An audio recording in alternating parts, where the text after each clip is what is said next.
Hello viewers and welcome to a brand new episode of Mechanic Brewery Season 6, where I talk about the various homebrew mechs created by the Lancer community. In today's episode, Jackalope, from Draum Hunting Supply by Pyro and Pain. Jackalope is a mythical creature of North American folklore described as a jackrabbit with antelope, hence the name. It is said to be so dangerous hunters are advised to wear stovepipes on their legs to keep them from being gored, the exact reverse of the other depiction of a killer hare. Jesus Christ! And at night, the jackalope can be heard mimicking human voice, singing along with cowboys at campfire. There might also be a certain truth to the myth of the horned rabbit here, as rabbits affected by the Shoke papillomavirus can grow numerous horn-like protuberances on the skin over various parts of their bodies. These animals are often described as horned or warty rabbits. Named after the mythical hare, Jackalope is a tiny frame that can give a mighty concussion with its kicks, in more than one way. As Jackalope comes from a homebrew company, Draum Hunting Supply, it comes with its own set of core bonuses that's focused on improving survivability while giving the pilots new ways to harass their targets. First, anti-mimetic glyph coating. All tech attack made against you and adjacent allies are now affected by cover. Second, death grip retrofit. For once per round, when you land a critical hit with grapple or ram, or a character breaks free from a grapple you are in cover, voluntarily or not, target must succeed on hull save or become shredded or slowed until the end of their next turn. Third, delayed optics paneling. Character with lock-on treats you as invisible, and for once per round when an attack misses you while behind cover or invisible, you may teleport 3 spaces in any direction. Fourth, Devil Partition Array, gains +2 tech attack and for once per round, when you land a critical hit with a smart weapon, you may deal +2 bonus burn. Fifth, Paracode Worm Module, you ignore biological tag when making tech action. Additionally, for once per scene, when you force system or engineering save on a character, you may force them to just fail. This must be done before rolling. Sixth, Reactor Charged Shield Generator, anytime you attack with a weapon that deals heat to the user, overkill or otherwise, you may choose to gain overshield equal to half the heat generated. If you are in danger zone before attacking, you gain exact amount instead. This overshield stacks up to 4+ grit, and you lose this overshield when you overheat. And lastly, Sharpshooter Merit Badge, you may overwatch twice per round. However, the second time you overwatch, the attack gains +1 difficulty and does half damage, heat, everything. All in all, with these core bonuses, Jackalope will have even more ways of protecting itself and harrying its foes. Now, let's take a proper look at Jackalope itself. Looking at its stats, Jackalope is a tiny boy with no armor, decent health, and very high evasion.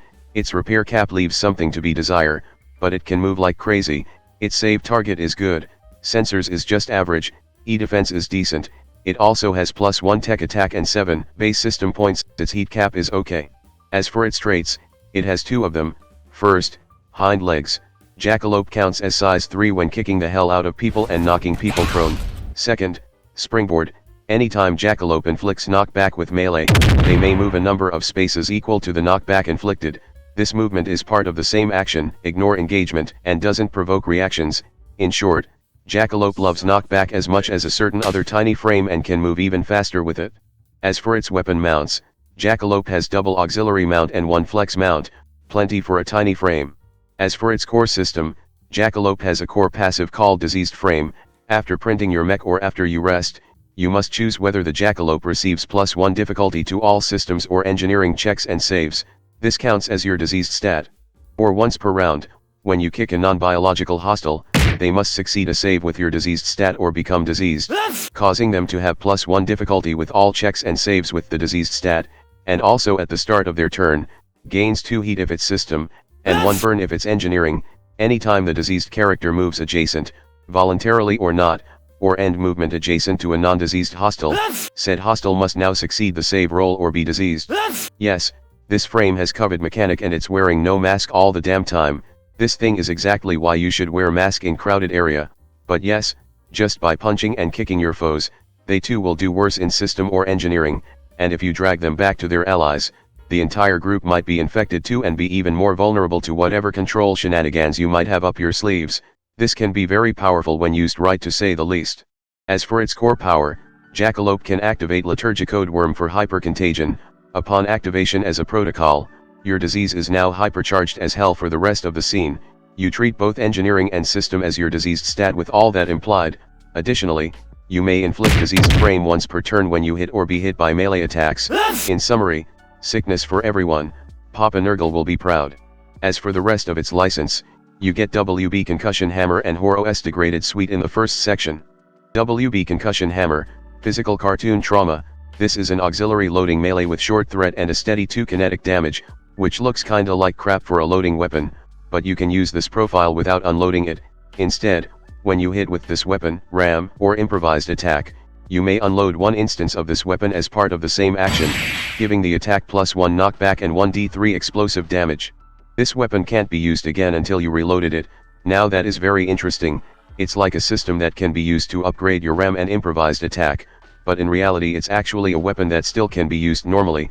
It's one way to give your ram even more of a kick. Horo's Degraded Suite. Wait, why is this doing here? This is an invade option system upgrade that gives you 2 additional options. First, thin systems. Until the end of your next turn, the target counts as very small for the purpose of grapple, ram, engagement, knockback, and other involuntary movements, both for inflicting and being inflicted upon. Second, disable joints. Until the end of the target's next turn, they cannot stand up from prone. Do you want the big guy to just chill out and unable to move anyone at all? Now you can.